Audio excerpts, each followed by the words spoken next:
Unit 6, The Biological Self.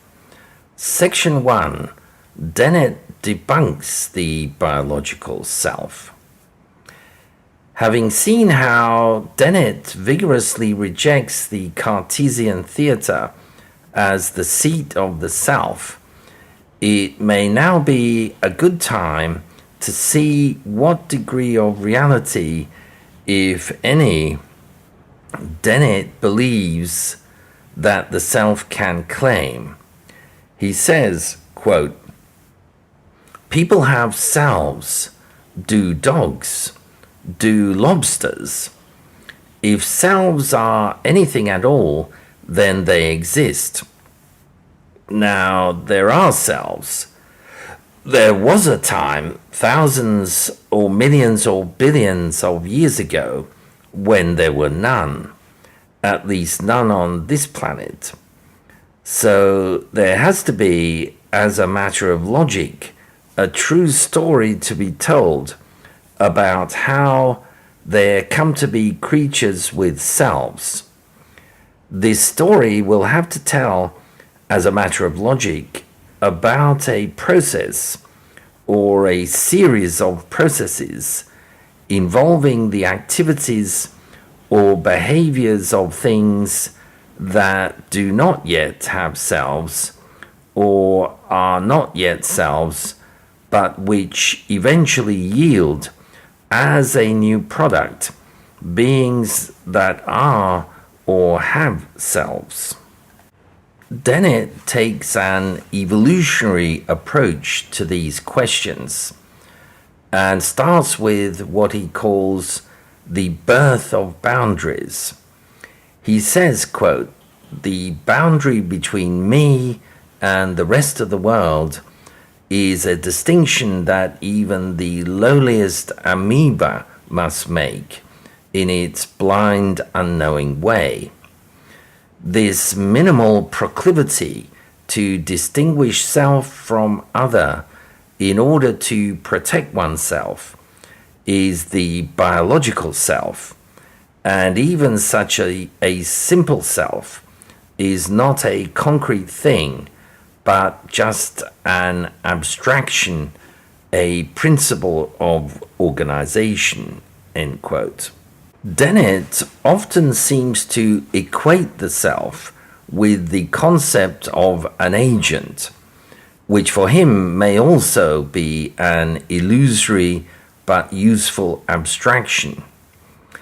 At a minimum, he says, quote, "Every agent has to know which thing in the world it is.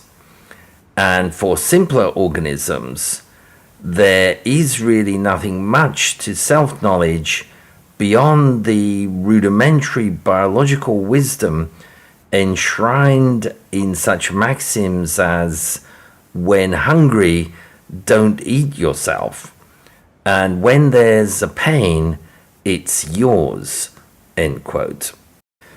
Dennett emphasizes that these basic biological principles for selfhood are automatic and hardwired, but that in more advanced creatures, selfhood can be elaborated in more complex and perhaps ambiguous ways.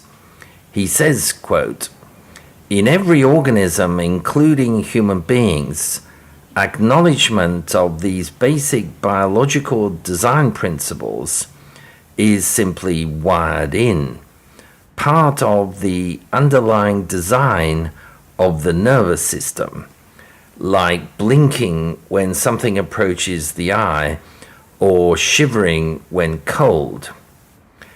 A lobster might well eat another lobster's claws, but the prospect of eating one of its own claws is conveniently unthinkable to it. Its options are limited, and when it thinks of moving a claw, its thinker is directly and appropriately wired to the very claw it thinks of moving. With human beings and chimpanzees and maybe a few other species, On the other hand, there are more options and hence more sources of confusion, end quote. However, as Dennett points out, for complex creatures like us, even this apparently simple distinction between me and not me is not so straightforward. Quote, the boundaries of a biological self are porous and indefinite. Within the walls of human bodies are many, many interlopers, ranging from bacteria and viruses through microscopic mites that live like cliff dwellers in the ecological niche of our skin and scalp, to larger parasites, horrible tapeworms, for instance.